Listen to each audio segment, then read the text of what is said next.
ಇಲ್ಲಲ್ಲ. ಕವಿರತ್ನ ಕಾಳಿದಾಸ ಅಂತ ಹೇಳಿದ್ರೆ ಈ ಕಾತುಂಬಾಲೆ ಅನ್ನೋದು ಪದ್ಯ ಬರ್ತದೆ, ಆಯ್ತಾ? ಸಂಸ್ಕೃತ ಅಲ್ವಾ ಅದು? ನಿಮಗೆ ಗೊತ್ತುಂಟಲ್ವಾ ಅದು?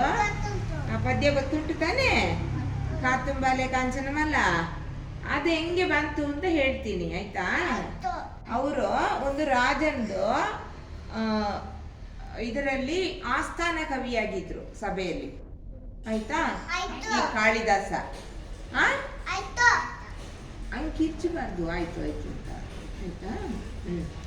ಆಗ ಅವರು ಅದಕ್ಕಿಂತ ಮುಂಚೆ ಅವರೊಂದು ಮೂಢನಾಗಿದ್ರು. ಮೂಢ ಅಂತಂದ್ರೆ ಏನ್ ಹೇಳೋದು? ಫೂಲ್, ಬುದ್ಧಿ ಇಲ್ಲದವನು, ಆಯ್ತಾ? ಬುದ್ಧಿ ಇಲ್ಲ ಅದೇ ಇರುವ ಒಬ್ಬರಾಗಿದ್ರು, ಆಯ್ತಾ? ಅವ್ರದ್ದು ಮದುವೆ ಆದಾಗ ಅವ್ರದ್ದು ಹೆಂಡತಿ ಒಂದು ಸೌದೆ ಕಡಿದು ಕೊಡಿ ಅಡಿಗೆ ಮಾಡಕ್ಕೆ ಅಂತ ಹೇಳ್ತಾರೆ, ಆಯ್ತಾ? ಸೌದೆ ಮಾಡಬೇಕಾದ್ರೆ ಒಂದು ಮರ ಹೀಗೆ ಇರುತ್ತೆ, ಅದರ ಗೆಲ್ಲದು ಬಡ್ಡೆಯಲ್ಲಿ ಕೂತ್ಕೊಂಡು ತುದಿಯನ್ನ ಕಡಿತಾ ಅಲ್ಲ, ತುದಿಯಲ್ಲಿ ಕೂತ್ಕೊಂಡು ಬಡ್ಡೆಯನ್ನ ಕಡಿತಾ ಇರ್ತಾರೆ. ಆವಾಗ ಬಡ್ಡೆ ಬಿದ್ದಾಗ ಇವರು ಸೇರಿ ಬೀಳಲ್ವಾ ನೆಲಕ್ಕೆ? ಬಿಡ್ತಾರೆ ತಾನೇ. ಆಗ ಇದನ್ನು ನೋಡಿ ಹೆಂಡತಿ ಬಂದು ನೋಡ್ಬಿಟ್ಟು, ಅಯ್ಯಯ್ಯೋ ಅಲ್ಲಿ ಕೂತ್ಕೊಂಡು ಸೌದೆ ಕಡಿಬೇಡಿ, ಈಚೆ ಕೂತ್ಕೊಂಡು ಕಡೀರಿ, ಇಲ್ಲಾದ್ರೆ ನೀವು ಬೀಳ್ತೀರಾ ಅಂತ ಹೇಳಿದಾಗ ಮತ್ತೆ ಬಂದು ಈಚೆ ಕೂತು ಸೌದೆ ಕಡಿತಾರೆ, ಆಯ್ತಾ? ಆಗ ಹೆಂಡತಿಗೆ ತುಂಬಾ ಬೇಜಾರಾಗುತ್ತೆ, ಛೇ ನಾ ಮದುವೆ ಆಗಿರೋದು ತುಂಬಾ ಒಂದು ಮೂಢನನ್ನ ಮದುವೆ ಆಗಿದ್ದೀನಲ್ಲ ಅಂತ. ದಡ್ಡ ದಡ್ಡ ಮೂಢ ಅಂದ್ರೆ, ಆಯ್ತಾ? ದಡ್ಡ ನನ್ನ ಮದುವೆ ಆದ್ನಲ್ಲ, ಎಂತ ಮಾಡೋದು ಅಂತ ಹೇಳ್ಬಿಟ್ಟು ಅವ್ರು ಯೋಚನೆ ಮಾಡಿ ಈ ಗಂಡನಿಗೆ ಹೇಳ್ತಾಳೆ. ಆಗ ಅವ್ರ ಹೆಸರು ಕಾಳಿದಾಸ ಆಗಿತ್ತಿಲ್ಲ, ಬೇರೆ ಏನೋ ಹೆಸರು ಇತ್ತು, ಅದು ನನಗೆ ಈಗ ಮರ್ತೋಗಿದೆ. ಆಗ ಅವರು ಗಂಡನ ಹತ್ರ ಹೆಂಡತಿ ಏನ್ ಹೇಳ್ತಾಳೆ, ನೀವು ಅಲ್ಲಿ ಕಾಳಿಯ ದೇವಸ್ಥಾನ ಇದೆ, ಕಾಳಿ ದೇವರು ಕೇಳಿದ್ದೀರಾ? ಕಾಳಿ ದೇವರು ಅಂತ ನೀವು ಕೇಳಿದ್ದೀರಾ? ಇಲ್ವಾ? ಭದ್ರಕಾಳಿ ಅಂತೆಲ್ಲ ಕೇಳಿಲ್ವಾ? ಅದು ಸರಸ್ವತಿಯ ಒಂದು ರೂಪವೇ ಅದು ಕೂಡ, ಆಯ್ತಾ? ಸರಸ್ವತಿ ದೇವರು ಗೊತ್ತಲ್ವಾ? ಅವ್ರದೇ ಒಂದು ಬೇರೆ ರೂಪ ಅದು, ಆಯ್ತಾ? ಈ ಕಾಳಿದೇವಿ ಜ್ಞಾನವನ್ನೆಲ್ಲ ಕೊಡೋರು, ಆಯ್ತಾ? ಆಗ ಅಲ್ಲಿ ಹೋಗಿ ನೀವು ಪೂಜೆ ಮಾಡಿ 41 ದಿನ, ಆಗ ನಿಮಗೆ ಜ್ಞಾನ ಬರುತ್ತೆ ಅಂತ ಹೇಳ್ತಾರೆ. ಜ್ಞಾನ ಅಂದ್ರೆ ಏನು? ಅರಿವು, ಬುದ್ಧಿ, ಆಯ್ತಾ? ಅದನ್ನ ಪಡೆದುಕೊಳ್ಳಕ್ಕೆ ನೀವು ಅಲ್ಲಿಗೆ ಹೋಗ್ಬೇಕು ಅಂತ ಹೇಳಿದಾಗ ಆಯ್ತು ಅಂತ ಅವ್ರು ಹೋಗ್ಬಿಟ್ಟು ಪೂಜೆ ಮಾಡ್ತಾರೆ, ಆಯ್ತಾ? ಪೂಜೆ ಮಾಡಿ 41 ದಿನ ಪೂಜೆ ಮಾಡಿದಾಗ ಈ ಕಾಳಿ ದೇವಿಗೆ ಇವರನ್ನ ತುಂಬಾ ಖುಷಿ ಆಗುತ್ತೆ. ಇಷ್ಟು ಬುದ್ಧಿ ಇಲ್ಲದ ಒಬ್ಬ ಬಂದುಬಿಟ್ಟು ನನಗೆ ಇಷ್ಟು ಚೆನ್ನಾಗಿ ಪೂಜೆ ಮಾಡಿದ್ನಲ್ಲ, ಇಲ್ಲಿ ನೋಡು, ಇಷ್ಟು ಚೆನ್ನಾಗಿ ಪೂಜೆ ಮಾಡಿದ್ನಲ್ಲ ಅಂತ ಹೇಳ್ಬಿಟ್ಟು ಕಾಳಿದೇವಿ ಒಂದು ಶಿಲ್ಪ ಇಟ್ಟಿರ್ತಾರಲ್ವಾ ಕಾಳಿದೇವಿದು, ಅದಕ್ಕೆ ತಾನೇ ಪೂಜೆ ಮಾಡೋದು ಅಲ್ವಾ?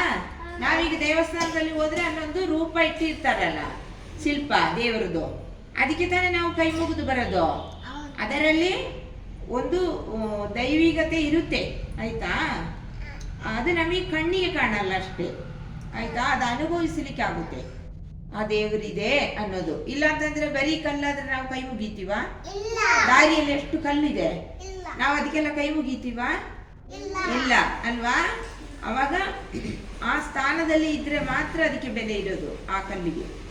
ಅದು ಶಿಲ್ಪವಾಗಬೇಕಾದ್ರೆ ನಿಮ್ಗೆ ಯಾವತ್ತು ಹೇಳಿದ್ನಲ್ಲ, ಆ ಕಥೆಯಲ್ಲಿ ಹೇಳಿದ್ನಲ್ಲ, ಅದು ತುಂಬಾ ತುಂಬಾ ನೋವನ್ನು ಅನುಭವಿಸಿ ಅಲ್ವಾ ಶಿಲ್ಪ ಆಗೋದು. ಬರೀ ಕಲ್ಲನ್ನ ತಾನೇ ಮಾಡೋದು ಅಲ್ವಾ? ಆಗ ಅದಕ್ಕೆ ದೇವಿದು ಚೈತನ್ಯವನ್ನು ತುಂಬುತ್ತಾರೆ, ಗೊತ್ತಾಯ್ತಾ? ಬರೀ ಕಲ್ಲಿಗೆಲ್ಲ ತುಂಬಲ್ಲ, ಆಯ್ತಾ? ಆಗ ಆ ದೇವಿ ಪ್ರತ್ಯಕ್ಷಳಾಗ್ತಾಳೆ ದೇವಿ ರೂಪದಲ್ಲಿ, ಆಯ್ತಾ? ಯಾರ ಮುಂದೆ? ಕಾಳಿದಾಸ ಅವ್ರ ಮುಂದೆ, ಆಯ್ತಾ? ಆಗ ಕಾಳಿದಾಸ ಅಂತ ಅಲ್ಲ ಅವರ ಹೆಸರು, ಕಾಳಿಯ ದಾಸತನ ಮಾಡಿದಕ್ಕೆ ಅವರಿಗೆ ಕಾಳಿದಾಸ ಅಂತ ಮತ್ತೆ ಹೆಸರು ಬರೋದು, ಆಯ್ತಾ? ಆದ್ರೆ ನಮಗೀಗ ಅವ್ರ ಮುಂಚೆ ಹೆಸರು ಗೊತ್ತಿಲ್ಲ ಅಂತ ನಾವು ಅದನ್ನೇ ಹೇಳ್ತಿದ್ದೀವಿ ಅಷ್ಟೇ, ಆಯ್ತಾ? ಆಗ ಈ ಕಾಳಿದಾಸನಿಗೆ ಅವ್ರು ಬಂದ್ಬಿಟ್ಟು ಏನ್ ಬೇಕು ಕಂದ ಅಂತ ಕೇಳ್ತಾರೆ. ಕೇಳಿದಾಗ ಅವ್ರು ಏನ್ ಹೇಳ್ತಾರೆ ಗೊತ್ತಾ? ನನಗೆ ಜ್ಞಾನ ಬೇಕು, ನನಗೆ ಅರಿವಿಲ್ಲದ ಮುಟ್ಟಾಳನಾಗಿದ್ದೀನಿ ನಾನು, ಅಂದ್ರೆ ದಡ್ಡನಾಗಿದ್ದೀನಿ, ನನಗೆ ಜ್ಞಾನ ಬೇಕು ಅಂತ ಬೇಡ್ಕೊಳ್ತಾರೆ, ಆಯ್ತಾ? ಆವಾಗ ಆಯ್ತು ಕೊಡ್ತೀನಿ ಅಂತ ಹೇಳ್ಬಿಟ್ಟು ಕೈಯಲ್ಲಿರುವ ಬೆರಳಲ್ಲಿರುವ ಒಂದು ಉಂಗುರವನ್ನ ಬಿಚ್ಚಿಬಿಟ್ಟು ದೇವಿ ನಿಂದು ನಾಲಿಗೆ ತೋರಿಸು ಅಂತ ಹೇಳ್ತಾರೆ. ಆ ನಾಲಿಗೆ ತೋರಿಸ್ತಾರೆ ಇವರು. ನಾಲಿಗೆಯ ಮೇಲೆ ಹರಿಶ್ರೀ ಗಣಪತಿಯೇ ನಮಃ ಅಂತ ಬರೆದು ಕೊಡ್ತಾರೆ. ಅದು ಬರೆದ ತಕ್ಷಣ ಇವರು ಜ್ಞಾನಿಯಾದ್ರು. ಜ್ಞಾನಿ ಅಂದ್ರೆ ಏನು? ಅರಿವು ತುಂಬಿದವರು, ಆಯ್ತಾ?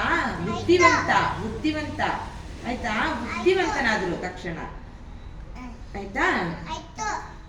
ಆಗ ದೇವಿ ಮತ್ತೆ ಅಪ್ರತ್ಯಕ್ಷಳಾಗ್ತಾಳೆ. ಅಂದ್ರೆ ದೇವಿ ಅಲ್ಲಿಂದ ಹೋಗುತ್ತೆ. ಹೋಗಿ ಎಲ್ಲಿ ಕೂರುತ್ತೆ?